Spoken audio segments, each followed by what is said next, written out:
अच्छा, तो doctor Sophie as a doctor ऐसे कौन से 3 गोल्डन टिप्स हैं जो आज आप हमारी ऑडियंस को देंगी जो एंडोमेट्रियोसिस से गुजर रही हैं? देखिए, एंडोमेट्रियोसिस में सबसे इंपॉर्टेंट है अवेयरनेस। एक तो ये कि आपको सिम्टम से आइडिया होना चाहिए कि आपको एंडोमेट्रियोसिस है। इन खवातीन में जैसे मैंने बताया पीरियड पेन होती है, कई दफा बाउल मोशन पास करते हुए पेन होती है, यूरिन करते हुए पेन होती है, हस्बैंड वाइफ रिलेशनशिप में पेन होती है। सो सबसे इंपॉर्टेंट है कि आप इस मसले को समझें कि आपको हो सकता है। दूसरा अहम मसला ये है कि आपने एक अच्छा डॉक्टर ढूंढना है जो इसको ट्रीट करना जानता हो।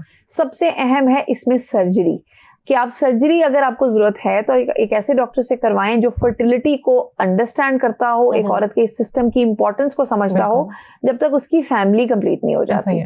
और उसके अलावा बहुत अहम बात यह है कि ये खवातीन ओव्यूलेशन इंडक्शन ना लें, वो मेडिसिन ना लें जिसपे ओवरीज में एग्स बनाने के लिए होती है, उससे आपका एंडोमेट्रियोसिस वर्सन कर जाएगा।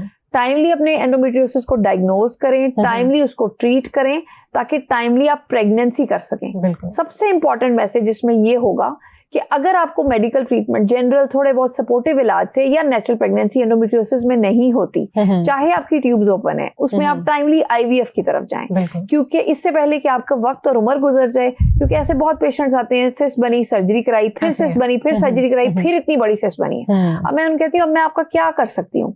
सबसे इंपॉर्टेंट थी आपकी फर्स्ट सर्जरी, अच्छी कराएं, एक सर्जरी, उसके बाद उसको कंट्रोल करें। कुछ अर्सा प्रेगनेंसी नहीं होती तो आईवीएफ की तरफ चले जाएं इससे पहले कि वक्त गुजर जाए।